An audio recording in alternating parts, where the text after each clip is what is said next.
قل من رب السماوات والأرض قل الله قل أفاتخذتم من دونه أولياء لا يملكون لأنفسهم نفعا ولا ضرا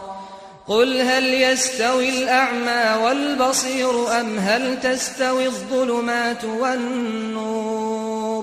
أم جعلوا لله شركاء خلقوا كخلقه فتشابه الخلق عليهم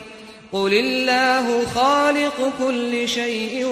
وهو الواحد القهار